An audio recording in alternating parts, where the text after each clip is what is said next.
June 30th, 2019, 13th Sunday in Ordinary Time. A reading from the first book of Kings. The Lord said to Elijah, "You shall anoint Elisha, son of Shaphat of Abel-meholah, as prophet to succeed you." Elijah set out and came upon Elisha, son of Shaphat, as he was plowing with 12 yoke of oxen. He was following the 12th. Elijah went over to him and threw his cloak over him. Elisha left the oxen, ran after Elijah, and said, "Please, let me kiss my father and mother goodbye, and I will follow you." Elijah answered, "Go back. Have I done anything to you?" Elisha left him, and taking the yoke of oxen, slaughtered them. He used the plowing equipment for fuel to boil their flesh, and gave it to his people to eat. Then Elisha left and followed Elijah as his attendant. The word of the Lord.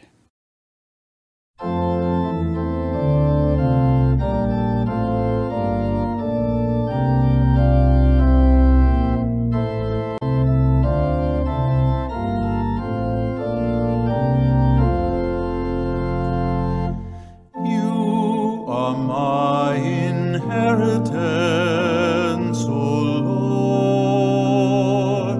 You are my inheritance, O Lord.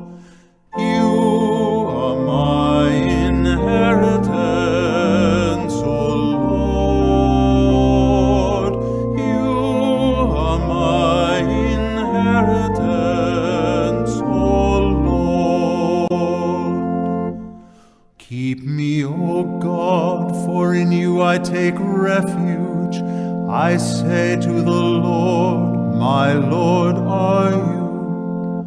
O Lord, my allotted portion and my cup, you it is who hold fast my lot. You are my inheritance, O Lord. You are my inheritance, O Lord. I bless the Lord who counsels me. Even in the night my heart exhorts me. I set the Lord ever before me.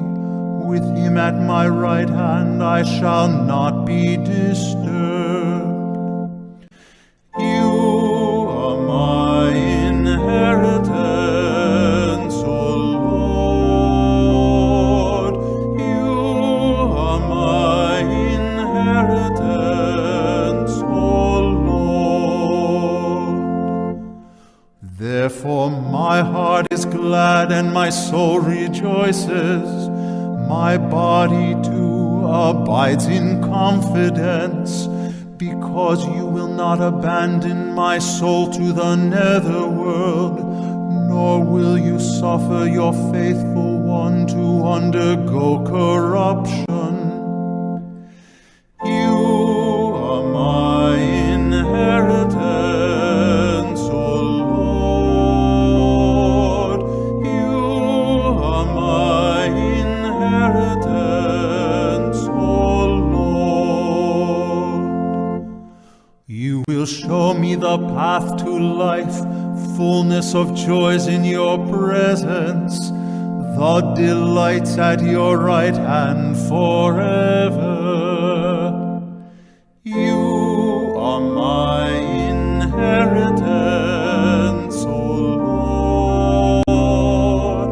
You are my inheritance, O Lord.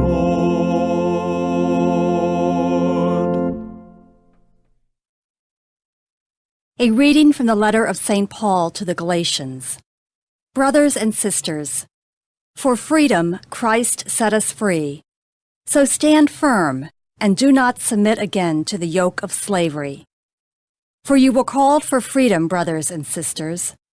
But do not use this freedom as an opportunity for the flesh. Rather, serve one another through love.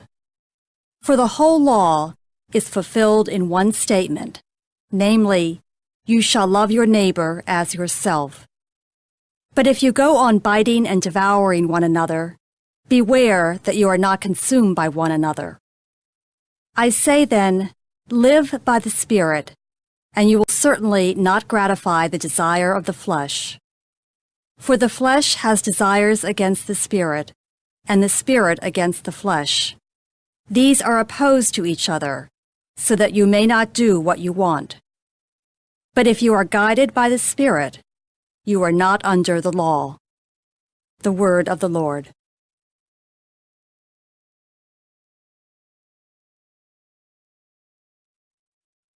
A reading from the Holy Gospel according to Luke. When the days for Jesus being taken up were fulfilled, he resolutely determined to journey to Jerusalem, and he sent messengers ahead of him. On the way they entered a Samaritan village, to prepare for his reception there. But they would not welcome him, because the destination of his journey was Jerusalem.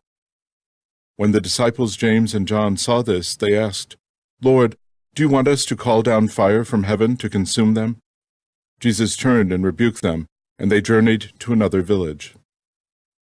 As they were proceeding on their journey, someone said to him, "I will follow you wherever you go."